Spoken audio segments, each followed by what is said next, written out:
Hey guys, I've been sick for 3 days. Well, this is the third day. Um, but I really felt like it was important to share with you, or really to debunk some lies about God and about Christianity in our lives. The first lie is that you have to be worthy for the cross or for God's love. And that's a lie because no one has ever been worthy. No one's ever been worthy for it. I don't care who they are. I don't care the life that they lived. They've never been worthy because all have sinned and fallen short of the glory of God. So the cross isn't for worthy people. The cross is for the unworthy. And if you find yourself saying, I'm unworthy of God's love or I'm unworthy of the work of the cross, then it's for you. The second lie is that God doesn't see me, He doesn't know me, He doesn't care about me. I know that there are some of you that have cried and prayed and sought God. You've even fasted. I mean, you've looked for Him hard, and you really don't feel like He's answered you. And my question to you is, it's actually God's question to you. What was your heart truly desiring? Because God knows your heart better than you do. So He answered the true desire of your heart. He may not have answered what you thought you were asking for. He answered what you were really asking for. So I would kind of just implore you to look back on life and see, ask yourself, what was I really asking for? And then, how did God answer that? Because I promise you'll find it. The third thing is, it's never too late. And you still have hope. This is huge, because the devil wants to steal our hope away. That is the biggest thing that he ever does inside of our life, is to steal our hope away.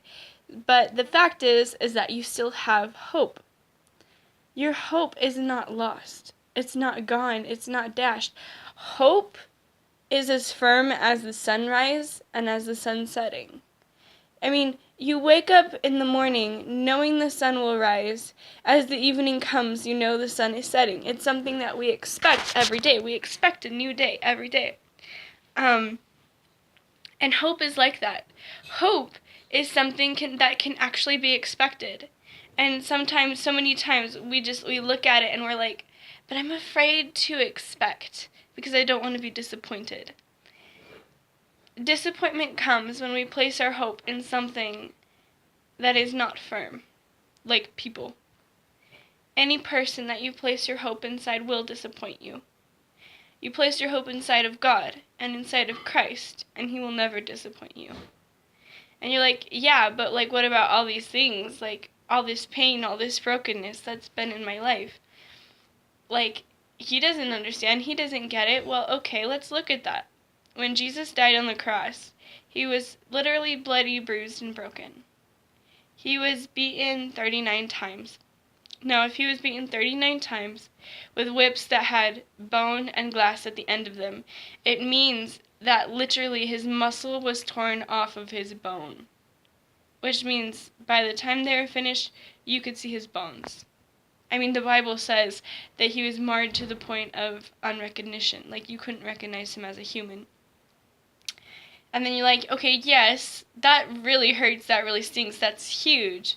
But that was on the outside. He didn't only go through pain on the outside, because His friends left Him alone. As soon as that huge crowd came, every single one of them fled and left. The people that He loved the most, which were the Jews, they wanted Him dead in cold-blooded murder. They didn't care. He was rejected and abused and broken for who He really is. He claimed to be the Son of God. That's who He is. And that's why He was beaten and put to death. So you're like, well, I face all of this junk, and I'm just being me. Jesus was just being Him too. And He faced a lot of junk. You're gonna get junk for just being you. That's the way it goes. God is in the party with you. He knows it. He understands it. He gets it. He feels it. And you're like, I don't really know if I can do this again. I don't really know if I could surrender my life to that. And yet, you have dreams. And sometimes your dreams feel dead. And the fact is that Jesus is the resurrection and the life. He's the one that makes your dreams come to life. Like, he doesn't ask you to live a life of perfection. He asks you to live a life in love. First, to know his love. And then second, to give that love away. That's who we're called to be. That's what we're meant to do. Like, there's not an expectation upon our lives to live holy. There's an expectancy. There's a difference. Like, expectancy is Christmas morning when you're a kid and you wake up and you run into the room and you see all the presents under the tree. That's expectancy. Expectation is when someone places something on you that you either can't do or don't feel like you can do at the moment. It's a standard that feels too high to meet. God doesn't expect you to do anything, but there is expectancy. And that's the thing that's the difference. Like, in my life, it's not about meeting God's expectations. It's about the expectancy of what God is going to do. Like, I'm like, okay, God, how are you going to move? What are you going to do? How are you going to love? How are you going to give? How are you going to heal? How are you going to restore? That's like, and it's not like how are you going to do this? It's not like a striving kind of straining kind of stressful thing. It's like, what did I get for Christmas kind of thing. You know, it's the hope and expectation, the hope and expectancy that you're going to get the gift that you've been asking for. You know, the present that you've just longed for all these years. That's what that is the expectancy that's in God. And you're like, but there's all these rules and these regulations and things that we must do. And yet Jesus says that love is the fulfillment of the law. So what did he do? He loved, and love fulfilled the law. So what do? We love, and love fulfills the law, because love does no harm to its neighbor. The law was put in place so that there would be peace between between neighbors and between God and man. Love fulfills every single one of those areas.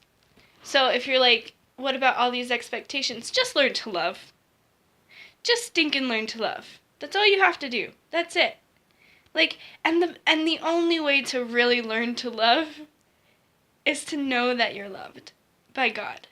Like, I just recently wrote a poem, and part of it said that that the human's heart's longing is not to be loved, but to be loved.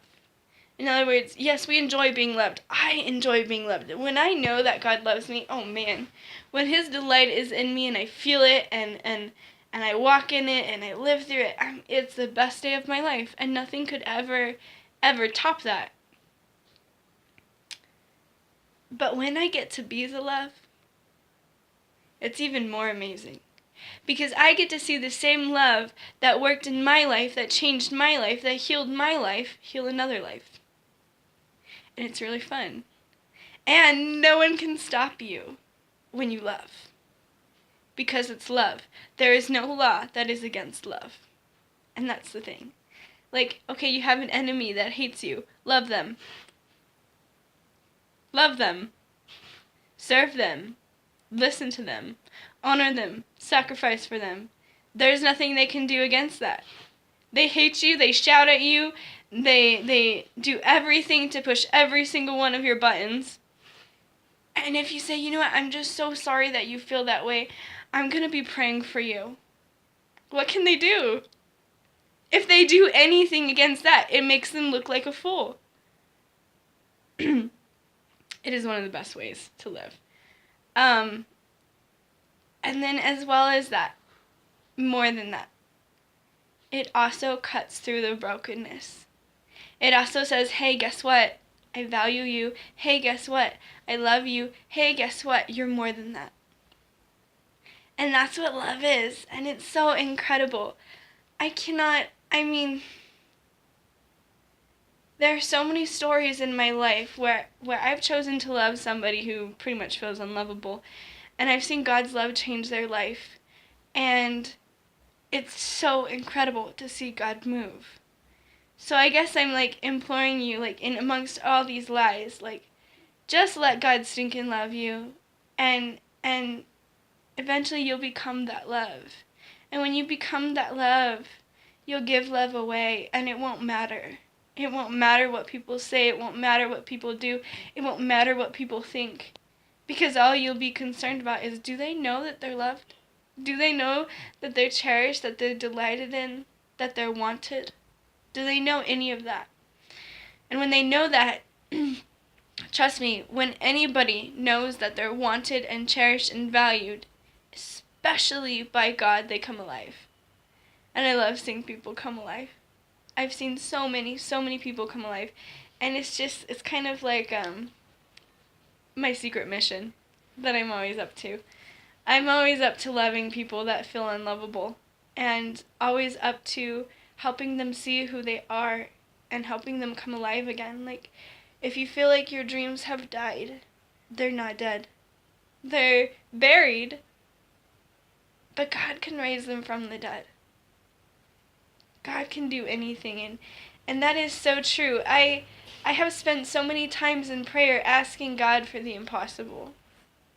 And I mean, my whole thing is God, if you're so great and wonderful and amazing, if you can do the impossible, then do this. And it's the most impossible thing I can think of. My prayer for that was to save the hardest heart. And I know he's going to do it. And it's really funny because it's like any person that's like trying to really hard, like doesn't even care about any human being whatsoever. Okay, that's like the hardest heart. And I don't think it's any of you. It's so much fun to see God wreck their life, because the thing is that you build this whole entire life rebelling against God, and then God comes in with one word and it tears the whole thing down, and you're crying like a vulnerable child in the presence of your Father, who loves you and delights in you and cherishes you and accepts you for who you are. And there's no place that you'd rather be but in that love. It's really cool, and it's really incredible, and I know, like, I see God do it so many times. And so yeah, that's just a few lies that I just kind of wanted to debunk. And you're like, what if you're like, well, I don't have the ability to? You know, I feel so paralyzed inside. Fear will paralyze you. It's very good at doing that. I know exactly what that's like. I've been through times in my life where I was literally afraid to leave the house. I was so afraid. But you have to make the decision daily to not give in to that fear, and to just take that one step forward, and to do even the smallest thing to overcome fear. And if you feel like, well, I still can't do it, ask God to help you. I can't tell you. Well, I was going through that, and there's still places in my life where I'm like still struggling through fear and asking God to help me. But when I ask God, God, please help me with this fear, I give it 2 weeks, give it a month, and I'll look back and I'll be like, whoa, I'm not afraid of that anymore. You know? And it's just like, it's cool to see God work. It's cool to see God work in my life. It's cool to see God work in other people's life. It's just cool to see God work. I love his work. It's amazing. So yeah, that is just, and he loves you so much. He delights in you. He doesn't see your flaws, your imperfections. He doesn't see your sin. He sees your brokenness. And that's the difference. He's not looking at you like, why are you never like fulfilling these commandments that I've written for you? He's like, he looks at you and he's just heart torn open, because he knows that because of your brokenness, you feel unable, you are unable to fulfill, to do what God has called us to do, what you even dream to do. And the beautiful thing is that God is the God who heals. And God is the God who restores. Jesus came and died, taking the place of sinful man, so that God didn't have to judge us in our sin, but he could make us righteous. Not by what we do, but by what he did. So anyway, that's all the time I have, and I hope you guys have a great day. Bye.